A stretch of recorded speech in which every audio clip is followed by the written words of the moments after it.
और जितनी ज्यादा जरूरत है उतना जल्दी आदमी पैसा दे देता है, इस बात को समझना। तो जितना आप मजबूत नीड क्रिएट कर पाए, जितनी जल्दी आप नीड क्रिएट कर पाए, उसको रियलाइज करा पाए कि यार यू नीड एलएफपी, आपको एलएफपी की जरूरत है, उतनी जल्दी वो पेमेंट करता है। अगला पॉइंट क्या है, रीजन क्या है प्रोबिंग का, to create LFP pitch in mind. अब जैसे जैसे हम प्रोबिंग करते चले जाते हैं ना, अपने दिमाग में एक एलएफपी पिच रेडी होते चला जाना चाहिए। कुछ लोग क्या करते हैं, सबको रट्टू तोते की तरह एक ही पिचिंग करते हैं, एक ही पिचिंग करते हैं, ये है एलएफपी 52 फ्रेमवर्क, 3 दिन ट्रेनिंग, ये वो, ये सेम टू सेम नहीं करते। उसके हिसाब से एलएफपी का पिच माइंड में आना चाहिए। टू क्रिएट अथॉरिटी, ये भी बहुत इंपॉर्टेंट है। अथॉरिटी बनती है जब आप प्रोबिंग करते हो, बिजनेस का सही सवाल पूछते हो, तो वो समझता है आप एक नॉलेजेबल आदमी हो। सबसे पहली बार जब आप कॉल लगाते हो सकता है वो सोचे आप एक टेलीकॉलर हो, लेकिन जैसे आप सवाल पूछना शुरू करते हो, उसके मन में आपके लिए इज्जत बढ़ जाती है, रेस्पेक्ट बढ़ जाती है। जब वैल्यू बढ़ती है, रेस्पेक्ट बढ़ती है, तो अथॉरिटी मिलती है। सर चैट बंद, ज्यादा लिखना ही नहीं है अभी के लिए, लिखिए मत, जब तक मैं सवाल नहीं पूछूंगा मैसेज मैसेज मत लिखिए चैट में अभी। इतना भरोसा मैं कर सकता हूं आप लोगों पे। तो अभी क्या था मुद्दा, लिखना भी है तो पर्सनल में लिख दीजिए। अथॉरिटी कैसे बिल्ड होती है, आप किसकी बात सुनना पसंद करते हो, जिसके बारे में आप जानते हो कि वो नॉलेजेबल है, जिसकी आप इज्जत करते हो, जिस पे आप ट्रस्ट करते हो, या जिसकी इज्जत नहीं करते हो उसकी बात सुनना चाहते हो। चैट पर लिख के बताओ किसकी बात आप सुनना चाहते हो, जिसकी रेस्पेक्ट करते हो या जिसकी रेस्पेक्ट नहीं करते हो। किसकी बात आप सुनते हो, मानते हो, जो नॉलेजेबल है या जिसको कोई ज्ञान नहीं है, एवरीवन। किसकी बात को आप फॉलो करते हो, जिस पे भरोसा करते हो, जिस पे बिल्कुल भरोसा नहीं है। ऑफ कोर्स हम सब वही करते हैं, कस्टमर भी एक इंसान है जिसने एलएफपी के लिए इंक्वायरी करी है। तो वो भी आपकी अथॉरिटी कैसे बिल्ड होगी, जब आप रेस्पेक्ट गेन कर पाओगे, जब वो सोचेगा आप एक नॉलेजेबल पर्सन हो, जब वो आपके पास सब में से हो जाएगा कि नहीं यार इनसे तो सीखने की जरूरत है। वो कैसे होता है, वो प्रोबिंग से होता है। प्रोबिंग करते करते ही बहुत सारी चीजें बिना बोले उसको समझ आ जाती हैं। अगला रीजन क्या है प्रोबिंग का, वो है to break I know everything ego. अब कई लोगों को क्या होता है कि मेरे को सब पता है, मेरे को क्या सीखना है। उनको लगता है कि वो 2 करोड़ का धंधा कर रहे हैं तो बहुत, दुनिया में, भारत में छोड़ो, पूरी दुनिया में सबसे बड़ा बिजनेस उन्हीं का है। क्या लगता है उनको, पूरी दुनिया में जो 2 करोड़ कर रहा है उसको लगता है पूरी दुनिया में सबसे बड़ा बिजनेस मेरा है। कुछ लोगों को ऐसा लगता है। लेकिन जैसे आप प्रोबिंग करते हो, 4 सवाल ऐसे पूछते हो, सामने वाला बोलता है सर ये क्या होता है, आप बोलते हो ये होता है। तो आई नो एवरीथिंग वाला ईगो टूट जाता है, और ये सारे स्टेप्स जो है अगर हो जाते हैं तो प्रोबिंग यानी कि सक्सेसफुल है आप, ऐसे समझ लो। और 5-7 मिनट का ही प्रोबिंग होता है, 5-7 मिनट में ही सवाल पूछने हैं आपको, लेकिन ये सब हो जाना चाहिए उसी 7 मिनट में। अब प्रोबिंग के स्टेप्स क्या होते हैं, प्रोबिंग का सबसे पहला स्टेप है ट्रस्ट क्रिएशन। भरोसा बनना चाहिए। भरोसा कैसे बनता है, जब कॉमन ग्राउंड आता है, अच्छा अच्छा आप भी बिहार से हैं, हम भी बिहार से हैं, अच्छा अच्छा अच्छा आप इस कॉलेज से पढ़े थे, हमारा भतीजा भी इस कॉलेज से पढ़ा था। कॉमन ग्राउंड से क्या होता है, कॉमन ग्राउंड से आपका ट्रस्ट बिल्ड होता है। ट्रस्ट बिल्ड होता है जब आप सामने वाले के लिए एम्पैथी सिंपैथी शो करते हो, सामने वाले के बिजनेस को बढ़ाने के ऊपर चर्चा करते हो, ट्रस्ट गेन होता है। तो ट्रस्ट क्रिएशन जो पिछले कल की ट्रेनिंग में मैंने कवर किया था, अगर आप सबने नहीं देखा है तो उसको दोबारा देख सकते हो, परसों वाली ट्रेनिंग में। दूसरा क्या है, basic business understanding, basic information कहां से है, किस चीज का बिजनेस करता है, बेसिक बिजनेस को समझना। आज हम तीसरे पे ज्यादा चर्चा करने वाले हैं क्योंकि बाकी कवर कर चुका हूं मैं, deep 8 angle business diagnosis. Main मुद्दा आपको यही समझना है उसके बिजनेस के बारे में, जिस पे भी चर्चा करूंगा। उसमें क्या क्या समझना होता है, सबसे पहले रेवेन्यू समझना होता है, कस्टमर कहाँ से आता है, कस्टमर कैसे लेके जाता है, कौन बेचता है, कन्वर्जन कितना है, एवरेज सेलिंग प्राइस कितना है, इसके ऊपर अभी डिटेल में चर्चा करूंगा। दूसरा क्या है, मैन पावर समझना है, ये प्रॉब्लम समझ रहे हो आप। इसमें क्या हो रहा है, पहला आप उसके प्रॉब्लम को समझ रहे हो। रेवेन्यू, मान लो रेवेन्यू की बात करते हैं, तो रेवेन्यू में पूरा बिजनेस मॉडल समझा, रेवेन्यू कैसे आता है, किस तरीके से होता है, क्या क्या होता है, सब समझ लिया। उसके बाद उसका गोल समझा रेवेन्यू का, उसके बाद उसके प्रॉब्लम समझे रेवेन्यू में, उसके बाद उसको रियलाइज कराया कि रेवेन्यू में वो क्या क्या कर सकता था जो अभी नहीं कर पाया है। फिर डिसीजन रेडीनेस किया। The same goes for man power. Man power में आपने समझा कि क्या क्या दिक्कत है उसको, क्या क्या परेशानी है उसको, पहले मैन पावर कितने हैं, किस किस डिपार्टमेंट में कितने हैं, क्या क्या काम करते हैं, क्या एक एपीआई बना हुआ है कि नहीं, स्टाफ जानना, सब बताऊंगा। उसके बाद क्या आता है सिस्टम, प्रोसेसेस हैं कि नहीं, एसओपीज हैं कि नहीं, ऑटोमेशन है कि नहीं, ईआरपी है कि नहीं, सीआरएम है कि नहीं। उसके बाद प्रोडक्ट क्या बेचता है, मार्केट में इससे बढ़िया कोई बेच रहा है कि नहीं, इसके अगल बगल लोग बेच रहे हैं कि नहीं। उसके बाद आता है प्रॉफिट, प्रॉफिट मार्जिन कितना बन रहा है, ग्रॉस प्रॉफिट कितना है, नेट प्रॉफिट कितना है। प्रॉफिट कितना बढ़ाया जा सकता है, मार्जिन पीछे से आगे से कितना बढ़ाया जा सकता है, कंपटीशन कितने हैं, एक दुकान अगर है कपड़े का तो उसके अगल बगल कितने दुकानें हैं, उस शहर में कितने दुकानें हैं, उस राज्य में कितने दुकानें हैं, उससे आगे चलने वाले 3-4 दुकान कौन से हैं, उनकी क्या क्या खासियत है, उनका रेवेन्यू कितना है, उनके पास कितने मैन पावर है, उनके पास कितना सिस्टम है, उनका प्रोडक्ट कैसा है, आपसे बढ़िया है आपसे खराब है, उनका प्रॉफिट कितना है, आपसे ज्यादा है आपसे कम है। अब स्केलिंग, स्केल करने के लिए रेडी है कि नहीं, एक दुकान जब तक प्रॉफिटेबल नहीं है तब तक दूसरा नहीं खोल पाएंगे, तीसरा नहीं खोल पाएंगे, 10 नहीं खोल पाएंगे। तो स्केल करने का उसका माइंडसेट है कि नहीं, स्केल करने के ऊपर कभी सोचा है कि नहीं, स्केल के हिसाब से तैयारी करी है कि नहीं, स्केल के हिसाब से बिजनेस को डेलीगेट किया है कि नहीं, ये सारी चीजें। और उसके बाद आता है ब्रांडिंग, उसका ब्रांड में मार्केट में परसेप्शन क्या है, कस्टमर उसके बारे में क्या सोचता है, उसका एक ब्रांड बन रहा है कि नहीं, उसका एक रिकॉल हो रहा है कि नहीं, अगल बगल अपने एरिया में लोग उसको याद कर पा रहे हैं कि नहीं, उसको याद रख रहे हैं कि नहीं, उसके नाम को जान रहे हैं कि नहीं, उसके साथ दोबारा ट्रांजेक्शन करना चाहते हैं कि नहीं, उसका माल लोगों को पसंद आ रहा है कि नहीं, दूसरे से इनके माल को प्रेफरेंस मिल रहा है कि नहीं, कस्टमर इनको दूसरों को छोड़ के इनके पास आने को तैयार है कि नहीं, सोशल मीडिया पे ऑनलाइन प्रेजेंस ऑफलाइन प्रेजेंस है कि नहीं, ये सब अभी चर्चा करेंगे इस पे। तो अगला क्या है, डीप 8 एंगल बिजनेस डायग्नोसिस, इस पे भी आज चर्चा करेंगे। उसके बाद क्या है, साथ ही साथ रियलाइजेशन बेस्ड क्वेश्चंस, ये मैंने पहले भी समझा रखा है, क्या मतलब होता है इसका, रियलाइजेशन बेस्ड क्वेश्चंस, कि अब आपने चर्चा किया मान लीजिए रेवेन्यू के ऊपर, रेवेन्यू के ऊपर चर्चा किया।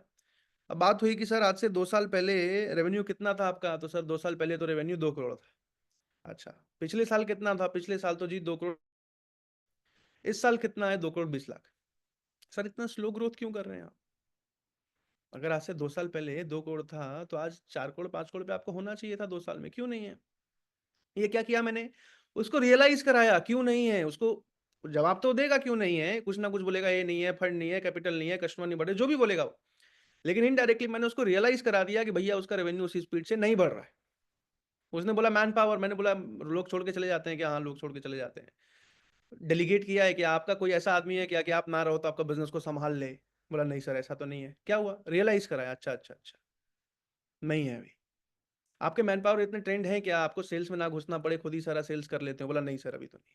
बोला अच्छा अच्छा, ये रियलाइज कराया उसको। सर आपने ईआरपी सीआरएम लगा रखा है क्या, माल चोरी हो पता चल जाए, बिलिंग ऑटोमेटेड होता हो, सीआरएम फॉलो अप कर पाते हो, ये सब है क्या, नहीं है। क्या करा, रियलाइज कराया। तो रियलाइजेशन बेस्ड क्वेश्चंस। इसके बाद क्या है, स्टेप्स ऑफ प्रोबिंग में पेन एंड इमोशनल ट्रिगर। अब इसी में इमोशनल ट्रिगर लगभग लगभग रियलाइजेशन से सेम होता है, उसको बस ट्रिगर होना चाहिए, उसको बस अपना दर्द का एहसास होना चाहिए, उसके दर्द पे थोड़ा और चर्चा होना चाहिए, जो भी वो प्रॉब्लम बताएगा ना, मेरे को ये दिक्कत बहुत ज्यादा है, उस पर थोड़ा डीप में चर्चा करो, उससे क्या क्या नेगेटिव हो रहा है, उसका क्या क्या इंपैक्ट आ रहा है नेगेटिव, उसको चर्चा करो, उसके पेन को बड़ा करो। पेन जितना बड़ा होगा उतना आदमी को एहसास होगा कि हाँ हाँ भाई पेन, जैसे मान लो मेरे को यहाँ पे घाव है, हो सकता है एक पल के लिए मैं घाव को इग्नोर कर दूं, लेकिन दबाऊंगा, कोई आके गलती से छू देगा, याद आ रही यार ये तो घाव है मेरा, चोट लगा हुआ है इसमें। तो फिर उसको सॉल्व करने के लिए इंटेंट मजबूत हो जाता है। जैसे मान लो आपको कहीं चोट लगा है और उसी चोट पे दोबारा चोट लग जाए, तो हो सकता है पहली चोट पे आप दवाई नहीं लगा रहे हो, लेकिन दोबारा उसी पे लग जाए तो दवाई लगाओगे, मलहम लगाओगे, पट्टी लगाओगे, कुछ ना कुछ करोगे। इसलिए बोलते हैं पेन ट्रिगर, इमोशनल ट्रिगर। अब अगला स्टेप क्या है प्रोबिंग का, पास्ट अटेम्प्ट क्वेश्चन, पहले किया है कि नहीं, पहले किसी बिजनेस ट्रेनर का अटेंड किया है कि नहीं, इसमें भी रियलाइज कराते हैं। इससे पहले आपने विवेक सर का कोई ट्रेनिंग किया है कि नहीं, तो सर क्यों नहीं किया है, आप 7 साल से जान रहे हो, आज तक एक ट्रेनिंग नहीं किया। थोड़ा सा और इमोशनल ट्रिगर कर सकते हो इसी में, पास्ट सर आप सीखने के लिए कितना तैयार हो, आपको लगता है सीखना जरूरी है बिजनेस बढ़ाने के लिए, बोला हाँ सर सीखना तो जरूरी है। क्या किया, रियलाइज कराया। फ्यूचर विजन क्वेश्चन, कहाँ जाना चाहते हो, कितना अचीव करना चाहते हो, धीरे धीरे बढ़ना चाहते हो, थोड़ा तेज चलना चाहते हो जिंदगी में, कुछ बड़ा करना चाहते हो जिंदगी में, नहीं करना चाहते तो क्यों नहीं करना चाहते, वहां नीड जनरेट किया। डिसीजन रेडीनेस, अब डिसीजन रेडीनेस पे आ, जो कल की ट्रेनिंग में मैं ये सब बता चुका हूँ, बस आज बस आया हूँ डीप 8 एंगल बिजनेस डायग्नोसिस को डिटेल में समझाने के लिए। अब हमारा ना 50%, मैंने डेटा देखा पिछले 3 महीने की लीडरशिप फनल का, तो 50% जो क्लाइंटेल है हमारा वो रिटेल बिजनेसेस है, इसको ध्यान से समझ लेना। यानी कि अगर 100 एलएफपी बिक रहे हैं तो 100 में से लगभग 50 एलएफपी रिटेलर्स के खरीद के आ रहे हैं, दुकानदार, होलसेलर, रिटेलर, रिटेल दुकान चला रहे हैं, रिटेल कपड़े का दुकान हो, चीज का दुकान हो, रिटेल दुकान चला रहे हैं, रिटेल में माल बेच रहे हैं। समझ आ रहा है सबको, यस नो। 50%, ये डेटा बहुत काम का है आपके लिए अगर इस पर फोकस करोगे तो। 50% रिटेलर्स आ रहे हैं हमारे पास, दुकानदार आ रहे हैं हमारे पास। एवरीवन यस लिख के बताओ जल्दी से, तो आगे चलें। Vinod ji yes, Abhishek ji yes, Nidhi ji yes yes yes yes yes yes yes yes yes yes yes yes, Bhim Singh ji yes yes yes yes yes yes yes. तो सबसे पहले रिटेल, मोटा माटी दूसरा जो हमारा सबसे ज्यादा है वो है 12 से 15% मैन्युफैक्चरिंग का। तो 15% के आसपास जो 100 में से कस्टमर आते हैं, 15 कभी 20% भी आ जाते हैं, वो है मैन्युफैक्चरिंग। तो पहला है सबसे बड़ा रिटेल, दूसरा सबसे बड़ा है मैन्युफैक्चरिंग। मैन्युफैक्चरिंग के केपीआईज में अभी डिटेल में तीनों नहीं समझाऊंगा, लेकिन रिटेल के बाद मैन्युफैक्चरिंग में एक आधा दो सवाल ही एडिशनल हो जाता है, और एक आधा दो सवाल हो सकता है कट जाए। तो वो मैं आपको जब प्रिंट करके दूंगा प्रिंटिंग मटेरियल कल या परसों में, तो उसमें रिटेल वालों से क्या सवाल पूछने हैं, मैन्युफैक्चरिंग वालों से क्या सवाल पूछने हैं, रियल एस्टेट वालों, ये सीक्वेंस में दे दूंगा, सेगमेंट में दे दूंगा। चलेगा? चाहिए सबको क्या? फायदा होगा अगर मैं दे दूं इंडस्ट्री वाइज प्रोबिंग क्वेश्चंस? फायदा होगा आपको एवरीवन? इंडस्ट्री वाइज अगर क्वेश्चंस दे दूं कि ये वाला बिजनेसमैन है तो इससे क्या पूछना है, ये वाला बिजनेस है तो इससे क्या पूछना है, ये वाला बिजनेस है तो इससे क्या पूछना है, इसी के अराउंड 8 एंगल बिजनेस डायग्राम के अराउंड, तो फायदा होगा। तो मैं आपको एकदम ऐसा कर दूंगा ना, इतना मटेरियल दे दूंगा ना कि आप खाली पेपर खोल के बैठोगे ना तो भी एलएफपी में मतलब ऐसा लगेगा सामने वाले को कि अरे बड़ा जानकार आदमी है। आपको टेस्टिमोनियल भी बताना है, प्रेजेंटेशन में समझाऊंगा तो उसमें भी आपको याद नहीं करना पड़ेगा, उसमें भी लिखा रहेगा आपके सामने, ये वाले बिजनेसमैन को ये टेस्टिमोनियल समझाना है, ये वाले को ये समझाना है, इस तरीके से। चलिए ठीक है, आगे चलते हैं। तो रिटेल बिजनेस के केपीआईज को समझो, इसको लिख सकते हो, लिखना। सबसे पहला क्या है? रेवेन्यू। रेवेन्यू के अंदर क्या क्या पूछ सकते हो? पहला, उसका रेवेन्यू है कितना, मंथली कितना है, साल का कितना है, ईयर ऑन ईयर ग्रोथ कितनी हो रही है, यानी कि आज से 1 साल पहले कितना था, आज से 2 साल पहले कितना था, आज से 3 साल पहले कितना था। ये सब क्या है, इससे आप रियलाइज करा पाते हो, समझ पाते हो इसकी बिजनेस तेजी से ग्रो कर रहा है, धीरे धीरे ग्रो कर रहा है। समझ पा रहे हो एवरीवन? किसकी नीड क्या है वो समझ आता है इन चीजों से। किसी का बिजनेस अगर बहुत तेज ग्रो कर रहा है, मान लो पिछले साल 1 करोड़ पे था, उससे पिछले साल 50 लाख पे था, इस साल 2 करोड़ पे आ गया, यानी कि रेवेन्यू ग्रो कर रहा है। लेकिन अगर उसका दुकान एक ही है, यानी कि वो प्रॉफिटेबल बना चुका, दूसरा दुकान नहीं खोल पा रहा है, इसका प्रॉब्लम ये है। अब कोई क्या है, 1 करोड़ का धंधा पे था 3 साल पहले, 1 करोड़ 10 लाख पे आया, फिर 1 करोड़ 20 लाख पे आया, यानी कि धंधे में बहुत तेज ग्रोथ नहीं हो पा रही, उसको समझाना है तो वो रियलाइज करते चला जाता है। अमित रोहिला जी पूछ रहे हैं रिटेलर मैन्युफैक्चरर के बाद बाकी क्या बिकता है। तो रिटेलर हो गए मान लीजिए 50% के आसपास, मैन्युफैक्चरर हो गए 15% के आसपास, रियल स्टेट वाले हो गए 7 से 8% के आसपास। बाकी फिर अलग अलग इंडिविजुअल इंडस्ट्री से आते हैं, एडटेक वाले आ जाते हैं एक दो, कंसल्टिंग वाले आ जाते हैं एक दो, डॉक्टर लॉयर सीए आ जाते हैं एक दो, स्टार्टअप वाले आ जाते हैं एक दो, ई कॉमर्स वाले आ जाते हैं एक दो, ट्रेडिंग वाले आ जाते हैं दो चार, इस तरीके से। समझ आ रहा है सबको? यस नो लिख दो, ये बहुत काम की चीज बताइए। तो आगे चलो जल्दी से। सेल्स वाले लीडर्स आ जाते हैं, कभी एमएलएम का कोई लीडर आ जाए, कभी इंश्योरेंस का कोई लीडर आ जाए।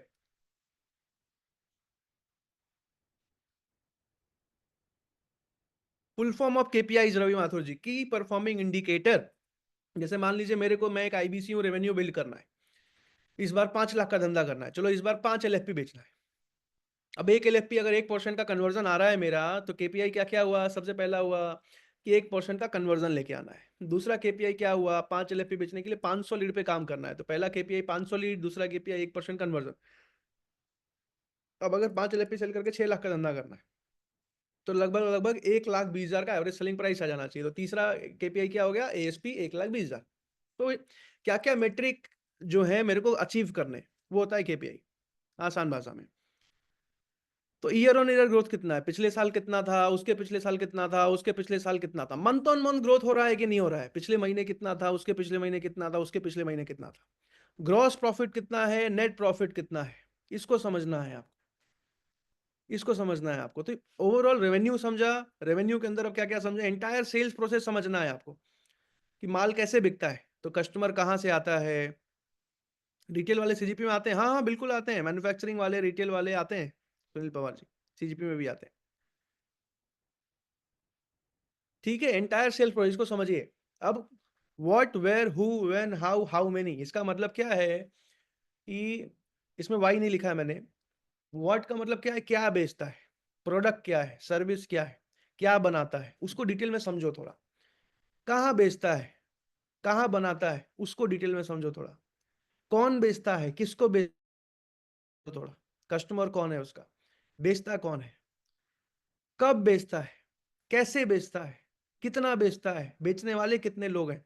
समझ आ रहा है ना सबको, आसान भाषा में चल रहा हूं ना, इसको समझो। रेवेन्यू में पूरे सेल्स मॉडल को समझो। अच्छा अच्छा कस्टमर कहाँ से आते हैं सर, अच्छा अच्छा फुटफॉल आता है, ठीक है ठीक है। अच्छा अच्छा ऑनलाइन लीड आती है, ठीक है ठीक है। अच्छा इंडिया मार्ट से लीड जनरेट होती है, अच्छा ठीक है ठीक है ठीक है। समझ आ रहा है एवरीवन? यस लिख के बताते चलो, तो आगे चलते जाओ। पहले रेवेन्यू पूरा समझ लिया, फिर रेवेन्यू आता कैसे है, पूरा सेल्स प्रोसेस समझ लिया।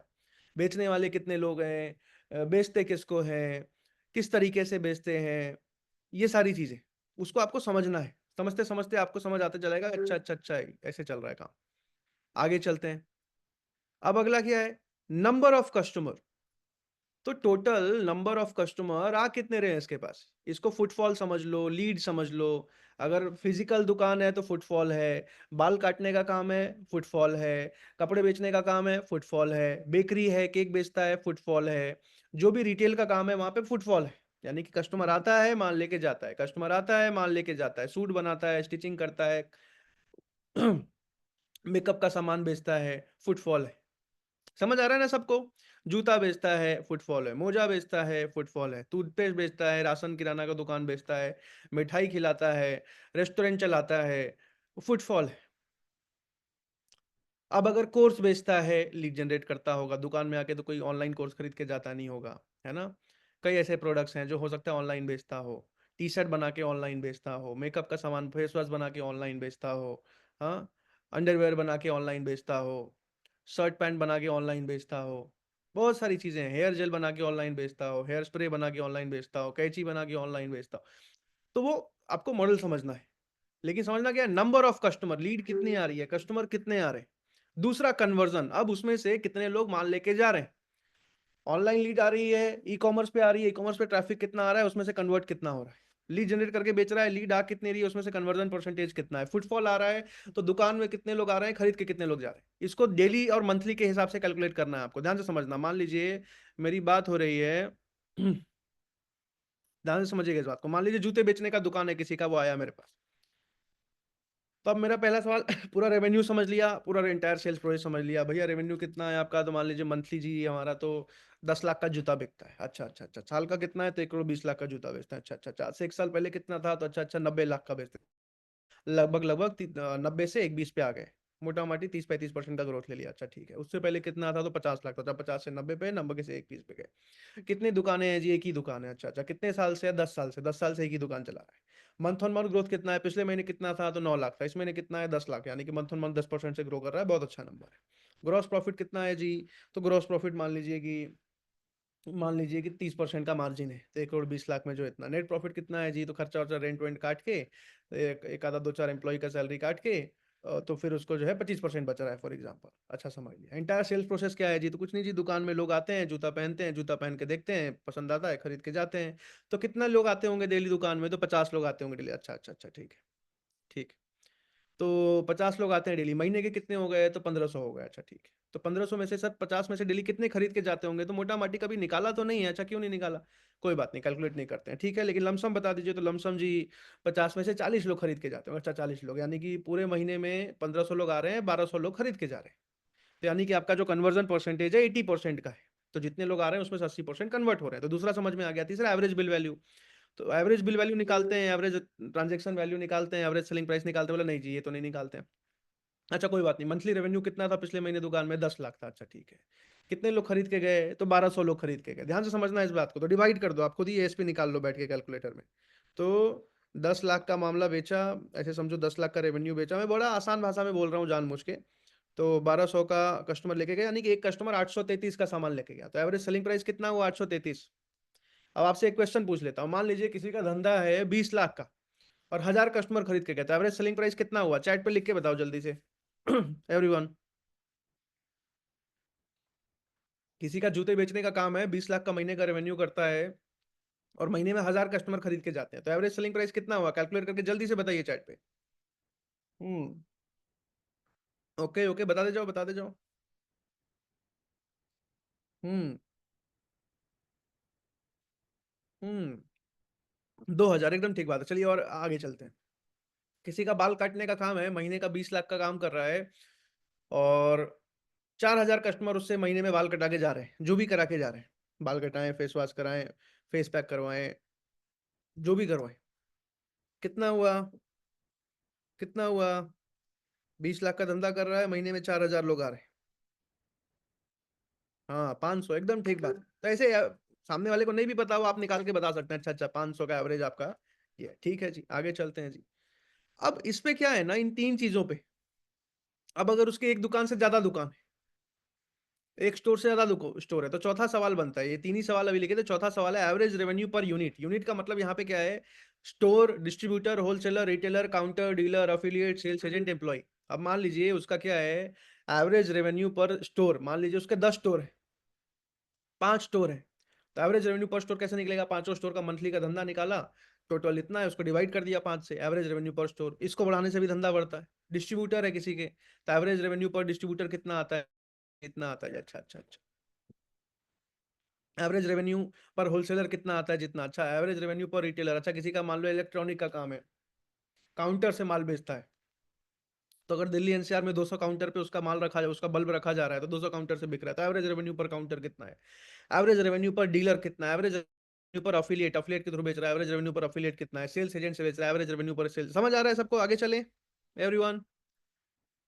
तो ये समझना है। ये सब समझने से क्या होता है? ये सब समझने से आपको प्रेजेंटेशन के हिसाब से समझ आता है, कल को क्वांटिफिकेशन के हिसाब से समझ आता है कि इसको कल को क्वांटिफाई कैसे करूंगा कि 1 लाख का एलएपी आपके लिए बहुत सस्ता है। जैसे मान लो किसी का जूते बेचने का काम है, 20 लाख का काम कर रहा है और लगभग लगभग जो है 1200 जूते बेच रहा है। ठीक है, तो 20 लाख का काम किया, 1200 जूते बेचे, तो लगभग 1600 का उसका जो है एएसपी आया, 1600 का एक जूता आदमी लेके जा रहा है। तो अब ये कल को समझाने का काम आएगा कि अगर मैं आपको सिखाऊँ, बहुत सारी ऐसी स्ट्रेटेजी सिखाऊँ, गूगल पे अपना माइल लिस्टिंग कैसे करते हैं, गूगल पे रिव्यूज़ कैसे बिल्ड करते हैं, अपने एरिया में अपना छोटा-मोटा ऐड कैसे चलाते हैं। ऐसे 50 तरीके सिखाऊँ कस्टमर बढ़ाने के लिए, तो क्या आपका जो डेली अभी 50 कस्टमर आ रहे हैं और 75 पे जाएँगे? रेवेन्यू कैसे बढ़ेगा उसका?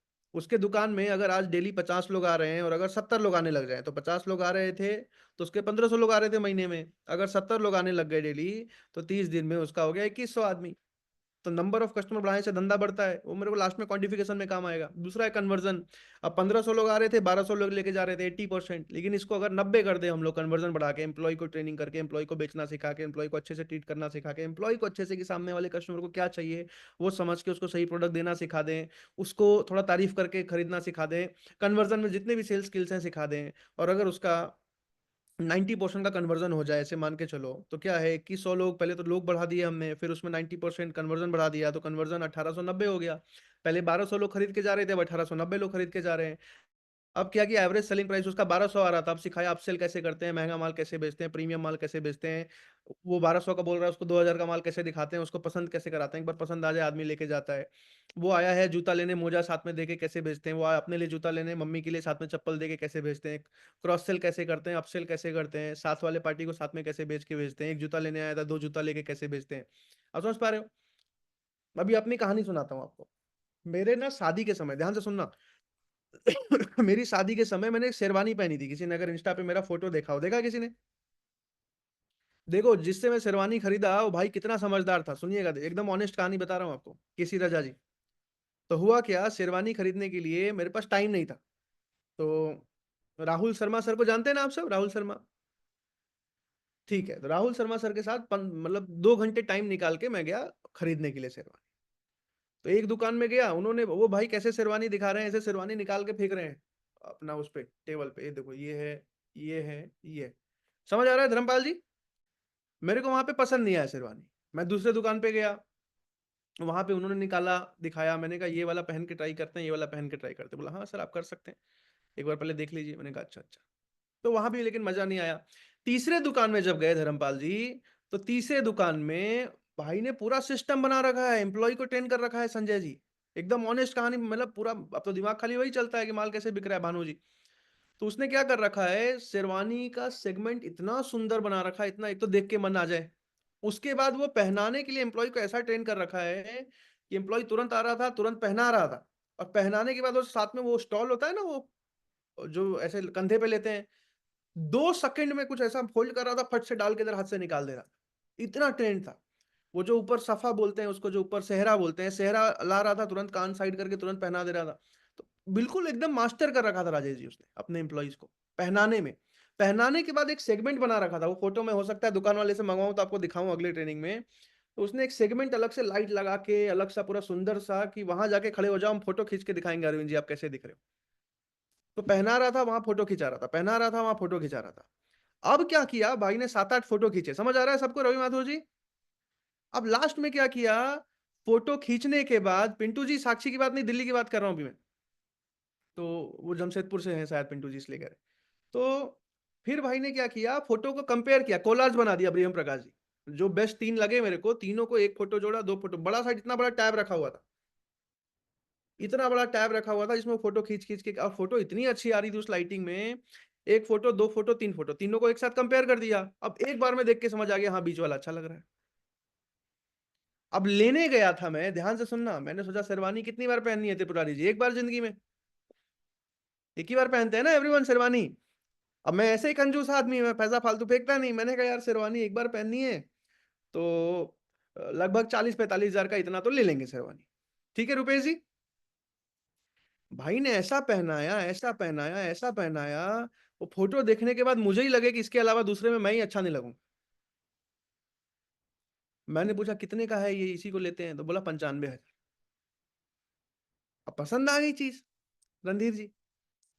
अच्छा, आप पूछा कि सर कहाँ से हैं आप, ये सब पहले ही हो गया, अभी अलग अलग सेगमेंट में बना रहा हूँ, सीक्वेंस बता रहा हूँ आपको। तो मैंने बोला कि भाई झारखंड से हैं, तो बारात कहाँ से कहाँ जाएगी। तो बारात जो है भाई, मेरे पहली शादी है, तो गांव से शहर जाएगी, तो कितना दूर है, सब पूछ रहा है वो, ध्यान से सुनना। कितना गजब का पूरा टीम को ट्रेन कर रखा था मालिक ने। तो मैंने बोला कि गांव पड़ता है मेरा पलामू में, और जमशेदपुर जाएगी, तो लगभग 9-10 घंटे का होगा, तो एक दिन पहले ही बारात जाएगी नवनीत जी। सुनना, ध्यान से सुनना इस बात, ये सब कहानियां ही बिकती हैं, कहानियां ही बिकती हैं मार्केट में। तो उसने बोला अच्छा अच्छा, तो एक दिन पहले बारात जाएगी। तो बोला सर एक दिन पहले आप रेडी होके यहाँ से निकलोगे, मैंने कहा हाँ। तो दूसरे दिन फिर पूरे गाड़ी वाड़ी में, ये सब में, फिर दूसरे दिन भी वही शेरवानी शाम में पहनोगे रिसेप्शन। मैंने कहा हाँ यार, अभी तो प्लान ऐसा ही है। तो बोला नहीं नहीं सर, 2 ले लो। क्या बोला प्रेम प्रकाश जी, 2 ले लो। मैंने बोला हाँ यार, बात तो ठीक कह रहा है। मैंने बोला दूसरी दिखाओ। ये सब हुआ है, मतलब मैं फोटोज दिखाऊंगा आपको अगली ट्रेनिंग में, ऐसा नहीं कि ट्रेनिंग के लिए, मतलब मेरे तो दोस्तों को पता है, राहुल शर्मा जी को पता है, ये हुआ है, लाइव हुआ है मेरे साथ। तो मैंने वहां पे 2 शेरवानी खरीदी, एक लगभग 50-55 हजार की खरीदी, एक 1 लाख की खरीदी, और लगभग 1.5 लाख का हुआ। अच्छा फिर क्या था, तो मम्मी ने बोला था, एक और सुनिए, अभी ये भी फोटो दिखाऊंगा। तो मम्मी ने बोला था, तिलक समझते हो आप लोग, तिलक जिसमें लड़की वाले लड़के के घर आते हैं शादी से पहले, 1-2 दिन पहले, 3 दिन पहले, तिलक समझते हैं, हाँ। तो तिलक के लिए मम्मी ने बोला कोई ऐसे ही ले लेना। तो गांव की शादी थी, तो हमारे परिवार में सारे मतलब मिडिल क्लास से भी नीचे हैं, तो ऐसा बहुत ज्यादा कोई बड़ी शादी होती नहीं थी, बस मेरी अभी ठीक ठाक हो रही थी। तो मैं सोच के गया था कुर्ता ले लूंगा, 5-10 हजार का कुर्ता होगा। उन्होंने तिलक के लिए एक ऐसा कुछ दिखाया, इंडो वेस्टर्न, ऐसा दिखाया, ऐसा दिखाया, लगभग 40-42 हजार। मेरे फोन में अगर फोटो पड़ा हो मैं आपको दिखाऊं। और भाई ने ऐसा पसंद कराया, लगभग 2 लाख का बिल बनाया था उन्होंने मेरा जूती, अच्छा तीनों के लिए 3 अलग अलग जूती, अलग अलग चीजें। देखो, एक तो ये वाली शेरवानी है जो आपने फोटो में देखी होगी इंस्टा पे, ठीक है, ये लगभग वही 95 हजार के आसपास वाली थी। दूसरी शेरवानी जो मेरे को बेची उन्होंने, वो फोटो अगर मेरे पास नहीं हो तो मैं आपको कल दिखाऊंगा, जो मैं गांव से निकला था पहन के। हाँ वो, ये फोटो कैसे दिखाऊं, मोर होता है हमारे में। ये शेरवानी दिख रही है फोटो, ये दूसरी है। ये जब गांव से निकला था रेडी होके, ये वो वाली शेरवानी है जो भाई ने 50 हजार वाली बेच दी मेरे को। फिर एक जो मैंने तिलक में पहना, वो फोटो अगर हो मेरे पास, ये फोटो दिखाई दे रही है बीच में, ये तिलक वाला है, इंडो वेस्टर्न टाइप से डिजाइन।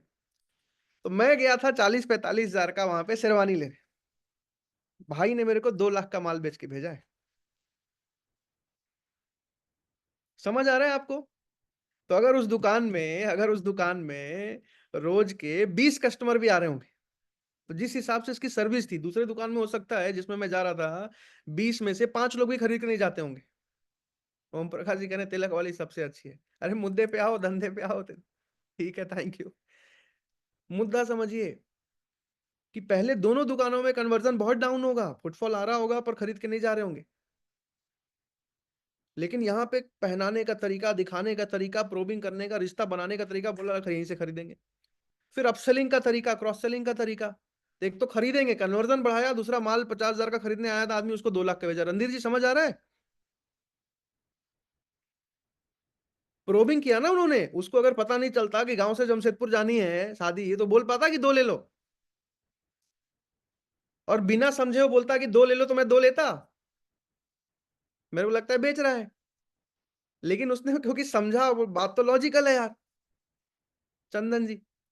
तो इसलिए प्रोबिंग कैसे काम आता है समझ आ रहा है आपको शाहरुख जी? इसलिए प्रोबिंग ज़रूरी है।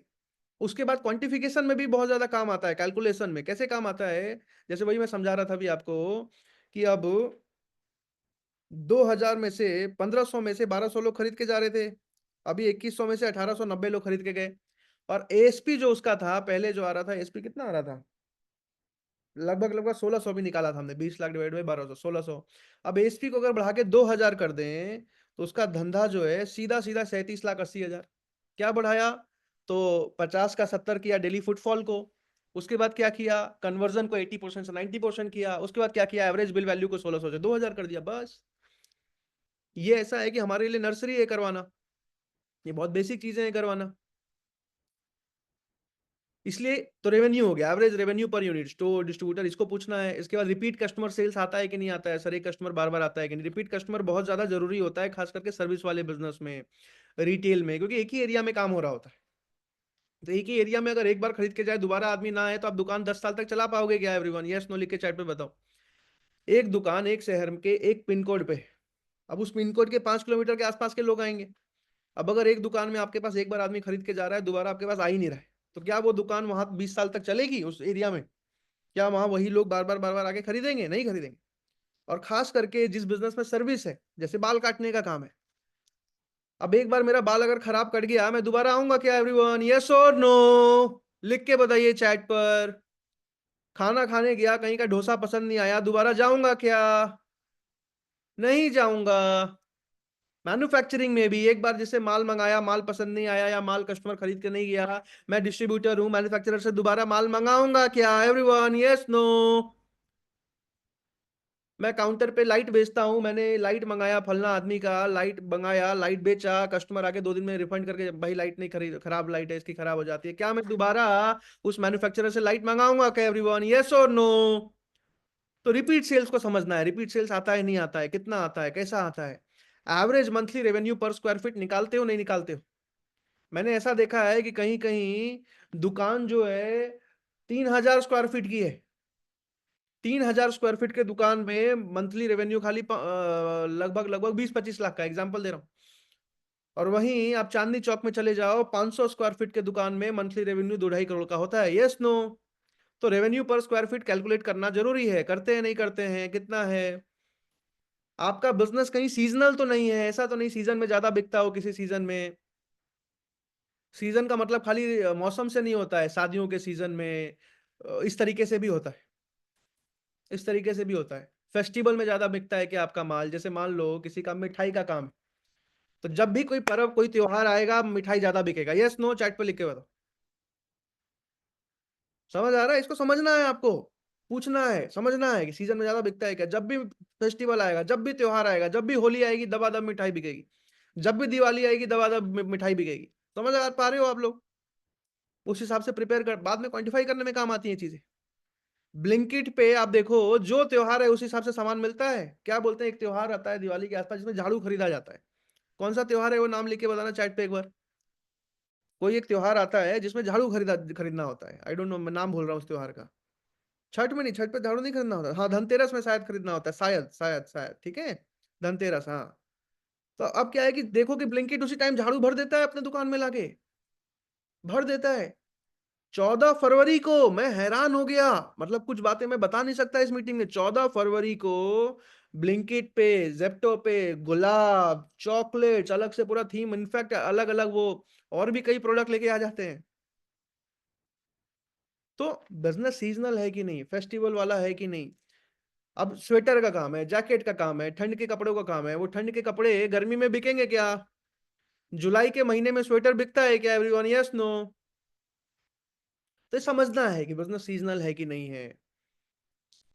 कौन से ज्योग्राफी में ज़्यादा बिकता है? डिस्काउंट देना पड़ता है कि नहीं? ऑफर देना पड़ता है कि नहीं? ऐसा तो नहीं डिस्काउंट मार के प्रोडक्ट बेचना पड़ रहा है। समझना ये मैं क्या समझा रहा हूँ रेवेन्यू को समझते कैसे? ये खाली अभी एक केपीआई 8 में से एक रेवेन्यू समझ रहे हो आप। इसमें 2-3 मिनट ही लगेंगे। 4 मिनट 5 मिनट लगेंगे। रेवेन्यू में सबसे ज़्यादा टाइम लगा सकते हो आप क्योंकि हर आदमी रेवेन्यू बढ़ाने के ऊपर पैसा जल्दी देता है। पर समझ आया एवरीवन आगे चलें? आगे चलें। देखो क्या एक ट्रेनिंग में मास्टर नहीं बनोगे, प्रैक्टिस कर कर के थोड़ा चा होगे, कुछ फीडबैक दे दे रहा हूँ, कुछ मतलब गाइडेंस दे दे रहा हूँ आपको। शार्क टैंक इंडिया ज़्यादा देखा करो, 10 डे एमबीए जरूर बार बार देखा करो, एलएफपी हो सके क्वालिफाई करके आया करो, इससे आपका बिजनेस नॉलेज बढ़ता जाएगा। गोल्ड कॉइन भी बेचता है ब्लिंकिट, बिल्कुल ठीक बात है पंकज शुक्ला जी। तो ये हो गया रेवेन्यू। अब आगे चलते हैं, मैन पावर एंड डेलीगेशन पे क्या क्या पूछ सकते हो। आपको समझना है टोटल एम्प्लॉइज कितने हैं कंपनी में, कितने डिपार्टमेंट्स हैं, रोल्स एंड रिस्पॉन्सिबिलिटी किसकी किसकी डिपार्टमेंट की क्या क्या होती है, सबको क्लियर है कि नहीं है, ठीक है।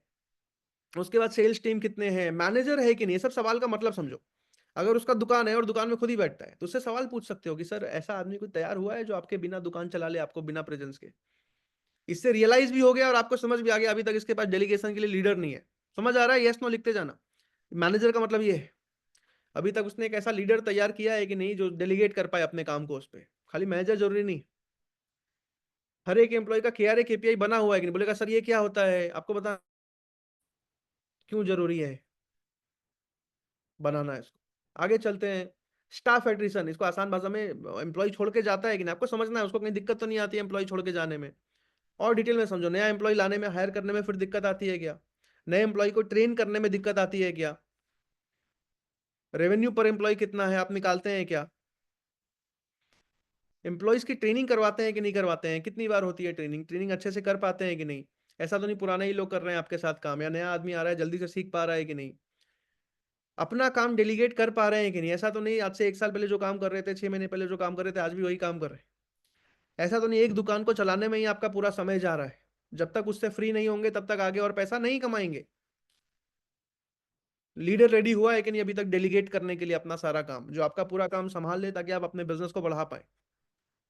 सबको समझ आया एवरीवन, यस लिखो तो आगे चलें जल्दी से, एवरीवन यस लिख दो जल्दी से, यस लिखते जाओ यार, फटाफट लिखा करो यस, एकदम ऐसा लिखा करो यस कि मैं आगे बढ़ता जाऊं।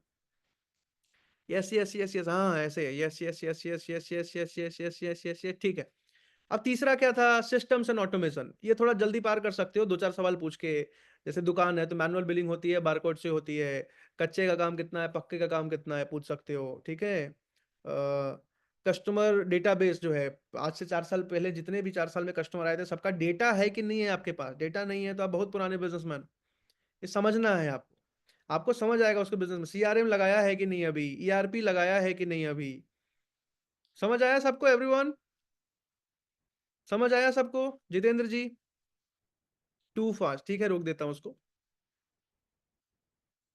आपको समझना बस ये है कि बिजनेस अपने आप चल सकता है कि नहीं। बिजनेस अपने आप कैसे चलता है, जब सीईओ फ्री हो जाए, लीडर्स तैयार हो जाए, मैनेजर्स तैयार हो जाए, जब बिजनेस के हर एक वर्टिकल को संभालने सीईओ को ना घुसना पड़े, एमआईएस रिपोर्टिंग डैशबोर्ड रेडी हो जाए, डेटा आता रहे, पूछना ना पड़े, देखने के लिए डेटा आता रहे।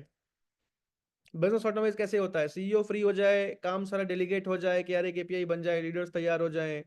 तीसरा क्या है, तो तीसरा क्या बताया अभी, एमआईएस डैशबोर्ड, डेटा बन रहा है कि नहीं, एमआईएस आ रहा है कि नहीं। उसके बाद क्या चाहिए, टेक्नोलॉजी है कि नहीं, ईआरपी है कि नहीं, सीआरएम है कि नहीं, बेसिक टेक्नोलॉजी है कि नहीं। सीआरएम का full form customer relationship management है, लेकिन उससे समझने से अच्छा ऐसे समझो कि जैसे आप पेंटालून में सामान लेके आते हो तो उसके बाद पेंटालून से मॉल से आपको दोबारा मैसेज आता है ना, भैया इतने का ऑफर है आ जाओ दोबारा ले लो, इतने का ऑफर है दिवाली का आ जाओ दोबारा दुकान में ले लो, आपको बोनस मिला है आ जाओ दुकान में दोबारा ले लो, वो सब सीआरएम से होता है। समझ है, क्लियर है एवरीवन। कोई बड़ी बहुत चीज नहीं है, ऐसे सॉफ्टवेयर होता है, कई फ्री में भी मिलते हैं, 500 महीने में मिलते हैं, 1000 महीने में मिलते हैं, 10,000 महीने में मिलते हैं, 1 लाख महीने में मिलते हैं, डिपेंड करता है आपका बिजनेस कितना बड़ा है। आगे चलते हैं, बिलिंग सॉफ्टवेयर होते हैं, ईआरपी होता है। तो ये बिजनेस ऑटोमेटेड है कि नहीं, ये कुछ यहाँ पे लिखा नहीं है, जो मैंने बोल के बता दिया, लिख सकते हो आप लोग कि आप सीईओ फ्री नहीं होगा तब तक बिजनेस आगे नहीं बढ़ पाएगा। हर एक डिपार्टमेंट का लीडर तैयार नहीं होगा, मैनेजर तैयार नहीं होगा तब तक वो जिम्मेदारी से काम नहीं संभालेगा, सीईओ को ही बार बार इस काम में घुसना पड़ेगा। तो ऐसे लीडर तैयार है कि नहीं कि सीईओ को ना घुसना पड़े, काम चलता रहे। एमआईएस डैशबोर्ड, डैशबोर्ड नहीं आएगी, डेटा नहीं आएगा, जैसे मेरे को पता नहीं चलेगा आज रेवेन्यू कितना हुआ, बार बार जाके पूछना पड़ेगा कितना आया अकाउंट में, कितना आया अकाउंट में। पता नहीं चलेगा किस आईबीसी ने कितना धंधा किया, किस एम्प्लॉय ने कितना काम किया, वो सारा डेटा पे आना चाहिए, कम से कम एक्सेल पे तो आना ही चाहिए। तो एमआईएस का सिस्टम है कि नहीं, टेक्नोलॉजी थोड़ी बहुत है कि नहीं, जितनी है तब तक बिजनेस ऑटोमेट नहीं हो पाएगा। क्लियर होते जा रहा हो तो यस लिखते जाइएगा। एंटरप्राइज एंटरप्राइज रिसोर्स प्लानिंग बोलते हैं रिंकू जी। आसान भाषा में ऐसे समझो कि दुकानदार, जैसे किसी दुकान में आप गए हो बिग बाजार में, तो बिग बाजार में आपने कोई भी सामान उठाया, सामान की बिलिंग कराई बारकोड से, तो अपने आप जो है वहां पे पता चल जाता है कि ये सामान इतना ही बचा है। अब 7 थे, 2 बिक गए, 5 बचे। लेकिन जो बिजनेसमैन बिलिंग सॉफ्टवेयर ईआरपी लगा के काम नहीं कर रहा है, उसको पता, वो गिनता है जाके 1 2 3, उसमें क्या होता है, पिल्फरेज के चांसेस बहुत ज्यादा होते हैं, उसमें श्रिंकेज के चांसेस, श्रिंकेज क्या होता है, माल एम्प्लॉय चुरा के चला जाए, कस्टमर चुरा के चला जाए, आपको पता नहीं चलेगा क्योंकि अभी ईआरपी लगाया नहीं आपने दुकान में। सारा काम बारकोडिंग से होने लगे, ईआरपी से होने लगे, तो क्या होता है कि सब कैलकुलेटर रहता है। समझ आ रहा है सबको एवरीवन? पहले का पेज दिखा दिया भाई, यहां तक समझ आ रहा है सबको? यस लिख दो तो जल्दी से आगे चलूं एवरीवन। एफएसएन भी क्लियर हो जाता है, एकदम ठीक बात है मोहित भाई। एआरपी लगाने से पता होता है कि सबसे तेज कौन सा माल बिक रहा है, उसको दोबारा खरीद पाएंगे, सबसे धीरे कौन सा माल बिक रहा है, उसको दोबारा खरीद पाएंगे, सब डेटा आ जाता है। सबसे ज्यादा एएसपी कौन से प्रोडक्ट में आ रहा है, सबसे ज्यादा मार्जिन कौन से प्रोडक्ट में आ रहा है, डायरी में बैठ के जो बिजनेसमैन जोड़ रहा है उसको नहीं पता चलेगा। ठीक है। अब प्रोडक्ट, प्रोडक्ट में समझना है, प्रोडक्ट क्या बेचता है, कैसे बेचता है, उस तो आप रेवेन्यू में भी समझ लोगे। सबसे ज्यादा बिकने वाला प्रोडक्ट कौन सा है, सबसे कम बिकने वाला प्रोडक्ट कौन सा है, सबसे ज्यादा मार्जिन वाला प्रोडक्ट कौन सा है, कम वाला मार्जिन, अगर बहुत सारे प्रोडक्ट्स हैं उसके, रिफंड आता है कि नहीं आता है, कितना आता है, हीरो प्रोडक्ट कौन है, top 3 hero product, hero product मतलब सबसे ज्यादा बिकने वाला प्रोडक्ट कौन है आपका, सबसे ज्यादा बिकने वाली सर्विस कौन सी है आपकी। ठीक है। डेड स्टॉक, ऐसा तो नहीं स्टॉक रह जाता हो, माल ना बिकता हो, फंस जाता हो, अब माल पड़ा हुआ है लेकिन बिक भी नहीं रहा, पीछे भी नहीं बेच सकते, पैसा, पैसा तो दे चुके हैं उसके लिए, पैसा स्टक है, देना ही है। डेड स्टॉक रहता है कि नहीं, आसान भाषा में इसको ऐसे ही पूछ सकते हो कि माल पड़ा तो नहीं रह जाता है। ऐसा तो नहीं माल क्लियर नहीं हो पाता, मैनेजमेंट कैसा है इन्वेंट्री का। प्रॉफिट पे आते हैं। बस ट्रेनिंग 2 4 मिनट में ना इसको एंड करेंगे, उसके बाद कल प्रेजेंटेशन पे बहुत डीप में चर्चा करूंगा। अब प्रॉफिट समझना है, ग्रॉस प्रॉफिट कितना है, नेट प्रॉफिट कितना है, कॉक्स खर्चा कितना आता है, पीछे समझना है आपको, मैन्युफैक्चर कर रहा है, बनाने में कितना खर्चा आता है, एक बनाने में कितना खर्चा आता है, पीएनएल समझना है, रेवेन्यू इतना है, मार्जिन कितना बच रहा है, ये सब समझना है चर्चा करके। श्रिंकेज कितना हो रहा है, ठीक है, रेंटल कॉस्ट कितना आता है, दुकान का रेंट कितना है, अच्छा अच्छा इतना है। जब सारा प्रॉफिट समझोगे तो प्रॉफिट समझने समय रेवेन्यू तो पहले समझ लिया, प्रॉफिट समझने के लिए सारे खर्चे समझने होंगे, खर्चे, अच्छा अच्छा यहाँ खर्चा होता, अच्छा यहाँ खर्चा होता, अच्छा यहाँ खर्चा होता, अच्छा इसके बाद इतना बच जाता है, अच्छा सैलरी इतनी जाती है। ये सब चर्चा थोड़ा बहुत अगर बताने को ओपन हो गया, ट्रस्ट गेन कर लिया, तो आदमी खुल के आपसे थोड़ा सा, आपका रिस्पेक्ट हो जाता है सही सवाल पूछने से। अब कंपटीशन समझना है, देखो रेवेन्यू कंपटीशन दोनों बहुत जरूरी होते हैं माल बेचने के लिए। आदमी क्या है, रेवेन्यू से परेशान है या कंपटीशन से परेशान है। कॉम्पिटिटिव आदमी कंपटीशन के नाम पे सीखने के लिए जल्दी पैसा दे देता है। उसके टॉप 3 कॉम्पिटिटर कौन है, आप इससे बढ़िया बेचने वाला दुकान जूते का काम कर रहा है अगर उमंग मेहता जी, तो उससे बढ़िया कोई दुकान है कि नहीं अगल बगल जो उससे ज्यादा जूते बेच रही हो। अगर है, होगा ही होगा। उस एरिया में नहीं होगा तो शहर में होगा, उस शहर में नहीं होगा तो राज्य में होगा। उस पर चर्चा करना है, क्या क्या पूछना है, near by regional store count कितने हैं, मतलब अगल बगल कितने ऐसी दुकानें हैं जूते की, ज्यादा बढ़िया ब्रांड किसका है जूते का, आपका ज्यादा बढ़िया कस्टमर प्रेफर करता है या उसका ब्रांड बना हुआ है, कस्टमर बार बार वहीं जाता है लेने, समझना है इसको, रेवेन्यू कंपैरिजन करना है, जो आपका कॉम्पिटिटर उसका धंधा कितना है, आपका कितना है, 2 3 कॉम्पिटिटर। मार्जिन कंपैरिजन, आपका ज्यादा मार्जिन बनता होगा, उसका ज्यादा मार्जिन बनता होगा, ज्यादा बल्क में काम कर रहा है तो जूता सस्ता मंगा पाता होगा, ज्यादा अच्छा बेचने वाली टीम है तो बिना डिस्काउंट के माल बेच देती होगी। समझ पा रहे हो आप लोग, तो इसके चलते जो है मार्जिन ज्यादा हो सकता है। समझ आ रहा है एवरीवन? तो मार्जिन समझना है कंपटीशन का। कंपटीशन पे भी गेम खेल सकते हो, बहुत अच्छा कंपटीशन पे गेम खेलते हैं। उसके बाद क्या है, मैन पावर कंपैरिजन, आपका मैन पावर, आपकी टीम कितने की है, उसकी टीम कितने लोगों की है, आपकी टीम बढ़िया है, उसकी टीम बढ़िया है, आपका लेबर बढ़िया है, उसका लेबर बढ़िया है। प्रोडक्ट सर्विस कंपैरिजन, आपकी सर्विस ज्यादा बढ़िया लगती है कस्टमर को, उसकी सर्विस ज्यादा बढ़िया है, उसकी ज्यादा प्रीमियम है, कस्टमर बताता है, बिजनेसमैन बताएगा आपको, खुल के पूछोगे तो। आपका प्रोडक्ट ज्यादा अच्छा है, उसका प्रोडक्ट ज्यादा अच्छा है, कस्टमर के हिसाब से क्या है, उस पर चर्चा करो। गूगल माई बिजनेस में प्रेजेंस किसका है, गूगल पे मैप पे जल्दी किसका नाम आता है, जूते की दुकान साथ डालूंगा तो नवीन जी की जूते की दुकान आती है या आपकी दुकान आती है। रिव्यूज किसके ज्यादा गूगल पे अच्छे हैं, जूते के निवान में मैं रिव्यू या रेस्टोरेंट का रिव्यू चेक करूंगा जाके कि लोग क्या लिख रहे हैं, तो आपके ज्यादा अच्छे हैं या उसके ज्यादा अच्छे हैं। नंबर ऑफ रिव्यू आपके ज्यादा अच्छे हैं उसके ज्यादा। समझ आ रहा है आपको कंपटीशन के बारे में क्या क्या पूछना है? समझ आ रहा है, बहुत आसान करके दे रहा हूँ भाई, ऐसा है कि पीपीटी चला के भी कॉल पे बैठोगे ना तो बड़ा मजा आ जाएगा, इंप्रेशन अच्छा बन जाएगा। समझ आ रहा है एवरीवन? हर कॉल को होल्ड कर पाओगे, दबा के चर्चा कर पाओगे, अपना इमेजिन कर पाओगे, अच्छे इंप्रेशन अच्छा बना पाओगे। एकदम डीप में ही काम करता हूँ संदीप जी। अभी आगे तो आने दो, अभी तो बस प्रोबिंग पे चल रहा हूँ, बहुत मजा आएगा आपको। पीपीटी मिलेगा, अरे ऑफकोर्स मिलेगा, आप ही के लिए बनाया है भाई। ठीक है, आगे चलते हैं। लीड कॉस्ट बिल्कुल हाई नहीं है, कन्वर्जन बढ़ाना है हमारे को। लीड कॉस्ट हो सकता है अगले साल 200 रुपए आ रही हो, लेकिन अगले साल हो सकता है कन्वर्जन भी 2 3% निकल रहा हो। अभी के लिए हाँ, इस साल में कोशिश, इस महीने कोशिश कर रहा हूँ लीड कॉस्ट 100 के अंदर रहेगी, वो कोशिश कर रहा हूँ। आगे चलते हैं। स्केलिंग रेडीनेस, अब स्केल करने के लिए रेडी है कि नहीं है, प्रॉफिटेबल भी है, सब है, तो स्केल करने के लिए रेडी है कि नहीं, एम्प्लॉय ट्रेनिंग का SOP, standard operating procedures, processes बने हुए हैं कि नहीं। और ये जो भी मैं समझा रहा हूँ ना, इसके आसपास जाके चैट जीपीटी से 2-4 सवाल, 10 सवाल पूछना, तो आपका नॉलेज बढ़ता चला जाएगा। जो भी मैं यहाँ समझा रहा हूँ, हर एक पॉइंट पे जो समझना है उस पर चैट जीपीटी जाके चर्चा करो अभी, रात में, दिन में। तो उससे क्या है, आपका और नॉलेज बढ़ता चला जाएगा। तो एसओपी बने, एसओपी मान लो कई लोगों को नहीं क्लियर होता, बस फुल फॉर्म पता होता है। एसओपी क्या होता है, अलग अलग चैट जीपीटी से पूछो, भैया रेस्टोरेंट के बिजनेस में एसओपी कैसा होता है, किस किस चीज का एसओपी होता है, ट्रेनिंग में किस किस चीज का एसओपी होता है, एम्प्लॉय हायरिंग का एसओपी कैसे कैसे होता है, माल कस्टमर आ रहा है तो उसको बेचने का एसओपी कैसे कैसे होता है, पीछे से एक रेस्टोरेंट में चाउमीन बनाने का एसओपी कैसे कैसे होता है। ये सारा चर्चा करो तो आपको बहुत नॉलेज बढ़ता चला जाएगा। ठीक है, तो एसओपीज है कि नहीं हर डिपार्टमेंट की, उसके स्केल करने के लिए उसको बहुत जरूरी है। और क्या जरूरी है, एसओपी पे चर्चा हो गया। डेलीगेशन प्लान उसका रेडी है कि नहीं, किस तरीके से डेलीगेट करता हुआ चलेगा। उसका स्टोर लेआउट प्लान क्लियर है कि नहीं, कि आज एक स्टोर है, 2 3 4 खोलना है, तो स्टोर लेआउट कैसा होना चाहिए, किस तरीके से होना चाहिए। उसका एक्सपेंशन का प्लान रेडी है कि नहीं, फ्रेंचाइजी देगा, अपना दुकान खोलेगा, वो सब क्लियर है कि नहीं, समझना है। उसका एमआईएस की टीम, डेटा की टीम रेडी है कि नहीं, ब्रांड वैसा बिल्ड कर रहा है कि नहीं, ये सब। अब आखिरी है ब्रांडिंग एंड पोजिशनिंग, वो क्या है, कैसे क्लियर होता है, रेफरल आता है कि नहीं, उससे समझ आएगा। अगर मार्केट में रेफरल आ रहा है तो यानी कि इसका नाम चल गया है। कस्टमर्स खुश हैं कि नहीं, उससे समझ आएगा। ब्रांड प्रेजेंस है कि नहीं, लोग इसके नाम को जानते हैं कि नहीं, कहाँ कहाँ तक जानते हैं, कितने दूर तक जानते हैं। ऑनलाइन प्रेजेंस है कि नहीं इसका, ऑनलाइन सोशल मीडिया पे कितने फॉलोअर हैं, उस पर काम कर रहा है कि नहीं कर रहा है, ऐड चला पाता है कि नहीं चला पाता है, लोकल इन्फ्लुएंसर ऐड चला पा रहा है कि नहीं चला पा रहा है, सोशल मीडिया बिल्ड कर पाया कि नहीं कर पाया। यहाँ तक समझ आया एवरीवन। और लगभग लगभग मैन्युफैक्चरिंग के हिसाब से भी लगभग सेम सवाल है, 2-4 डिफरेंट सवाल रहेंगे, वो मैं जब कंटेंट बनाऊंगा अभी लिखने वाला, तो उसमें आपको दे दूंगा। सेगमेंट वाइज रिटेलर से ये पूछना है, मैन्युफैक्चरर से ये पूछना है, रियल एस्टेट से इस तरीके के सवाल पूछने हैं। समझ आ रहा है एवरीवन? इससे आपका इंप्रेशन बड़ा अच्छा बनेगा। आज एलएफपी ना खरीदे, जीवन भर के लिए रिश्ता बन जाएगा, तो अगले महीने, उसके अगले महीने, उसके अगले महीने खरीदेगा ही खरीदेगा आपसे। और आपकी इज्जत करेगा, आपसे रिश्ता दोस्ती रखना, हर आदमी नॉलेजेबल आदमी से दोस्ती रखना चाहता है। हर आदमी ज्ञानी आदमी से रिश्ता रखना चाहता है, हर आदमी नॉलेजेबल आदमी से दोस्ती रखना चाहता है। आगे चलते हैं। अब इसके बाद ट्रांजिशन मारना है सर, जितना आपने बताया, जो चीजें मुझे समझ आई, ठीक है, उसकी भी प्रॉब्लम, ये तो मैंने खाली प्रोबिंग में अपने हिसाब से पूछने को बताया है।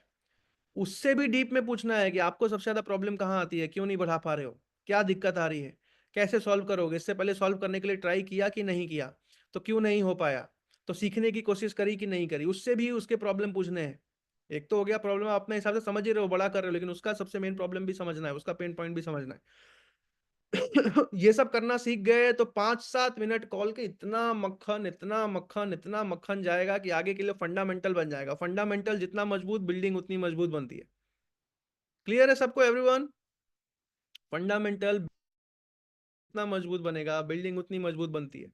हो सकता है बिल्डिंग में बनने में टाइम लग जाए, लेकिन फंडामेंटल मजबूत है तो 2 साल बाद भी बनेगा जरूर।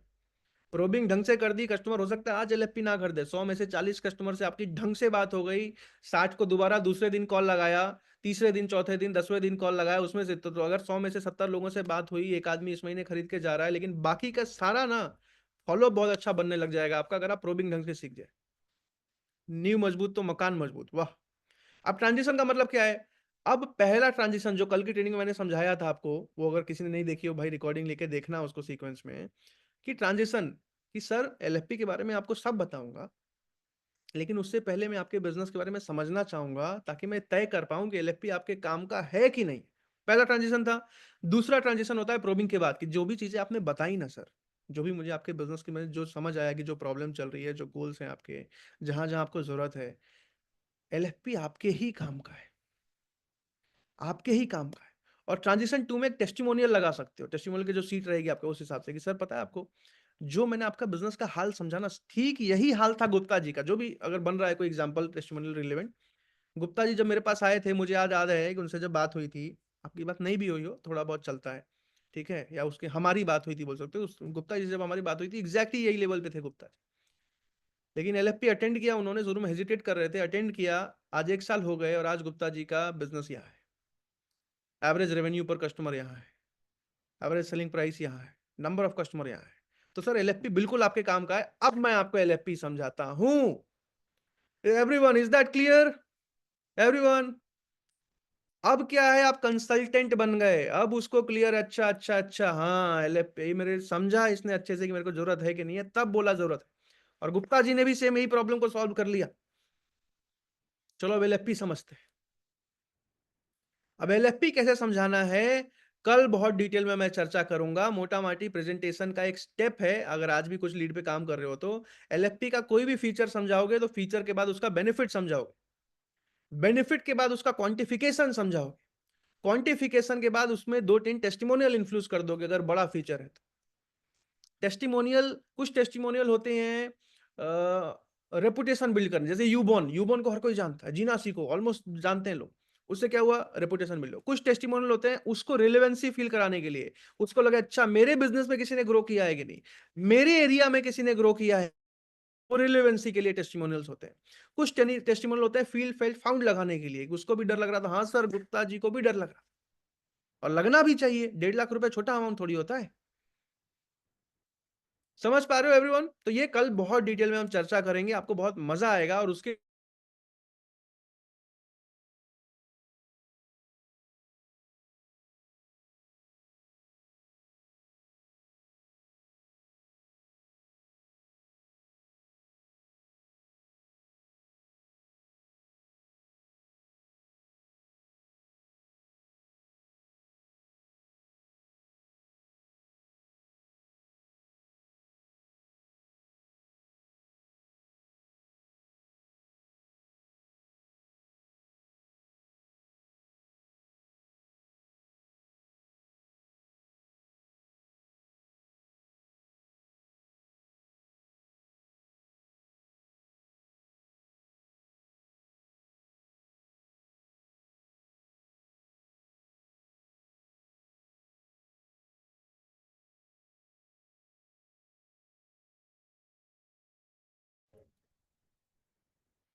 हाय आई गेस वो वाईफाई में कोई इशू आ गया था जिसके चलते मैं चला गया था मीटिंग से, but thank you so much everyone, मिलते हैं कल की मीटिंग में।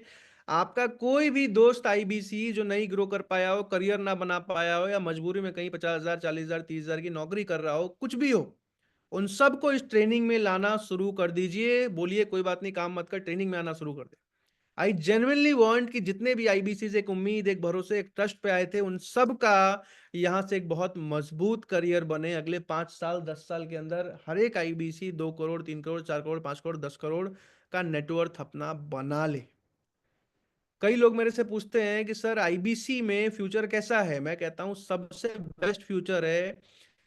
एक मेरे अफिलिएट हुआ करते थे, वो अभी आईबीसी में काम करना उन्होंने फिर से शुरू किया है, मेरे पिछले कंपनी में थे, तो उन्होंने मेरे से बोला कि सर आप क्या कहते हो, अफिलिएट करना चाहिए आईबीसी करना चाहिए? मैंने उनको एक ही बात समझाई, क्या कि आईबीसी में सबसे पहले आपको रेपुटेशन मिलता है। प्रेम शंकर जी, क्या मिलता है? रेपुटेशन मिलता है, सम्मान मिलता है। इस काम में आप आईपीओ लेके जा रहे हो, बिजनेसेस को आगे बढ़ा रहे हो, देश को ग्रो करने में सच में कंट्रीब्यूट कर रहे हो। दूसरा, नेटवर्क बहुत मजबूत बनता है, कहते हैं network is your net worth.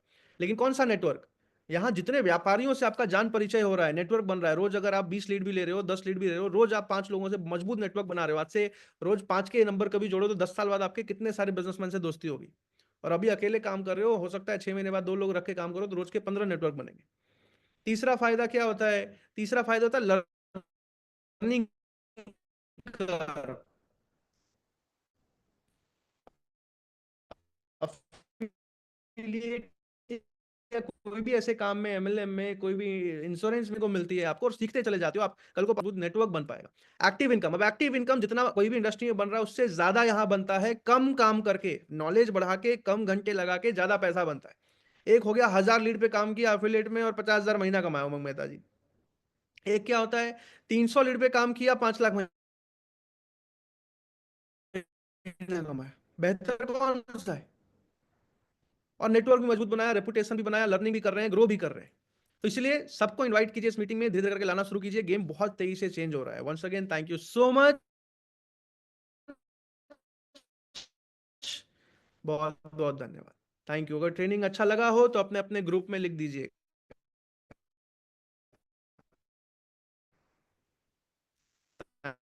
Thank you.